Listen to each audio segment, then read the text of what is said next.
और इस बार दुश्मन समझ चुका है, विरोधी समझ चुके हैं कि बीएसपी को कमजोर रखना इस बार भारी पड़ने वाला है, भारी पड़ने वाला है।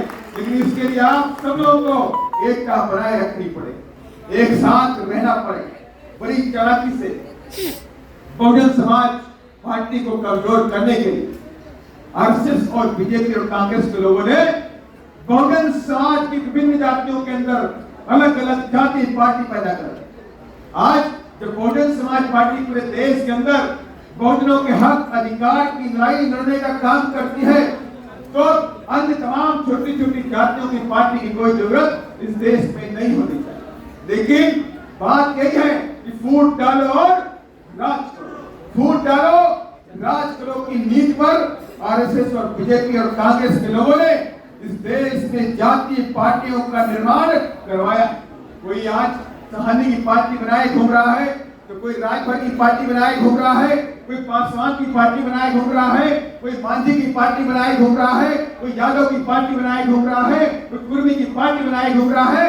लेकिन इसका मकसद क्या?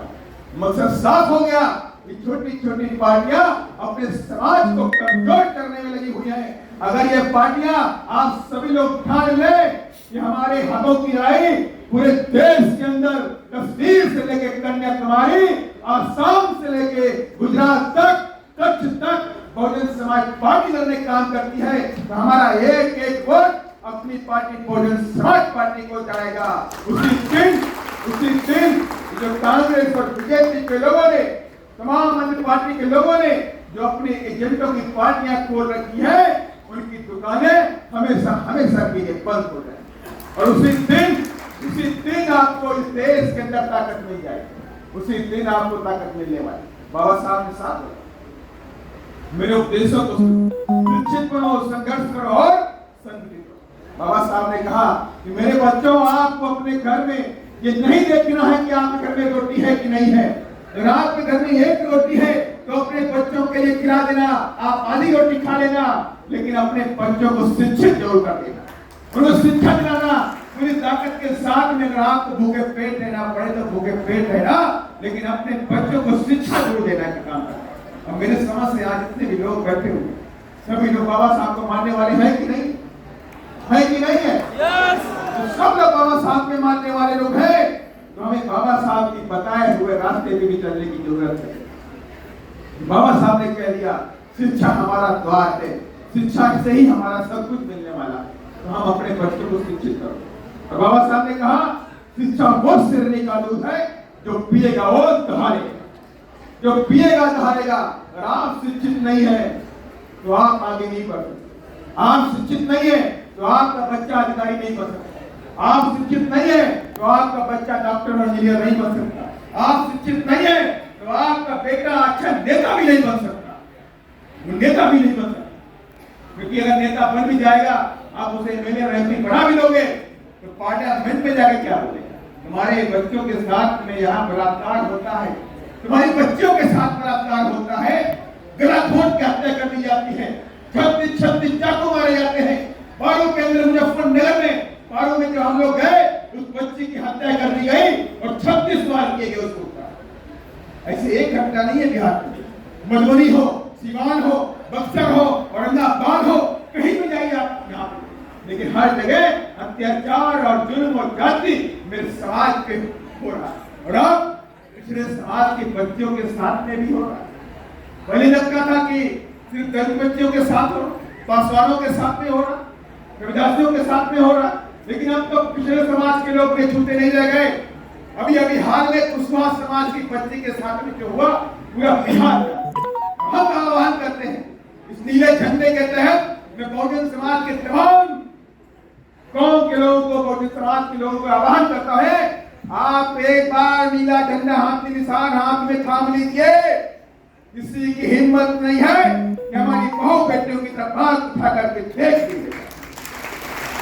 यही बात महात्मा कांशीराम साहब ने कहा, जब आप राजा बन जाओगे तो राजा की बच्चियों के साथ में बलात्कार नहीं होता, राजा की बच्चियों को कोई आंख से नहीं देखता।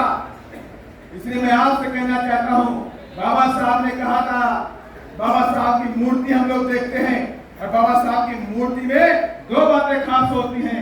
बाबा साहब का इशारा दाहिने हाथ का इशारा होता है कि नहीं होता? बाबा साहब का दाहिने हाथ का इशारा होता है और बाएं हाथ में संविधान होता है कि नहीं होता? बाबा साहब ने कहा कि मेरे बच्चों, आपको संविधान की रक्षा करनी, जब तक तुम्हारे शरीर में खून का आखिरी कतरा है तब तक मेरे बच्चों अपने संविधान की रक्षा आपको करनी पड़ेगी। ये बात बाबा साहब ने कहा और ये भी कहा कि जाओ मेरे बच्चों, उस टेम्पल ऑफ पावर पे कब्जा कर लो। Capture the temple of power for your emancipation. जाओ मेरे बच्चों, उस शक्ति का मंदिर क्या है? उस शक्ति का मंदिर लोकसभा है, राज्यसभा है। जिस दिन आप उस पे सत्ता पे काबिज हो जाओगे, उस पर कब्जा कर लोगे, उसी दिन आपके जीवन के सारे दुख और तकलीफ खत्म। नहीं तो बाबा साहब ने बोला, बाबा साहब ने कभी अपने लिए नहीं बोला, अभी गाना के माध्यम से तमाम साथीगणों ने बोला। विराज रतन जब खत्म हुआ, बाबा साहब के पास कफन के पैसे भी नहीं।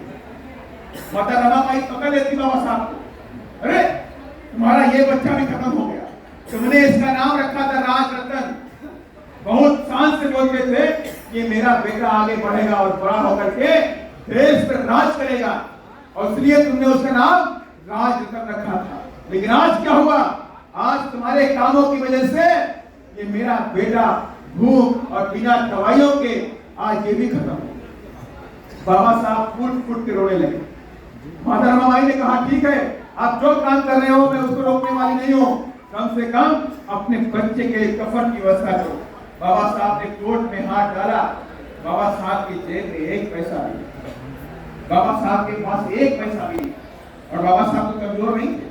अरे बाबा साहब ने दुनिया के तमाम यूनिवर्सिटीज के अंदर डिग्रियां हासिल की थी, पढ़ाई हासिल की थी, और इतना पढ़े आज तक इस देश में बाबा साहब के बराबर कोई पढ़ नहीं पाया। आज तक कोई नहीं पढ़ा जितना वो पढ़ के आगे बढ़ा। और चाहते तो किसी राजा महाराजा या विदेश के अंदर बड़ी से बड़ी नौकरी करनी, लेकिन बाबा साहब ने कहा नहीं, मुझे तो अपने समाज के जो गुलामी की जंजीरें है उसे निस्तर नाबूद करनी है, उसे तोड़नी है, उसे खत्म करनी है। मैंने पढ़ाई अपने लिए नहीं की है, मैंने पढ़ाई अपने समाज के लिए करी, और उसकी पढ़ाई का इस्तेमाल भी हुआ। और बाबा साहब पढ़े लिखे नहीं होते, काबिल नहीं होते, तो क्या कांग्रेस के लोग उन्हें संविधान बनाने का मौका देते?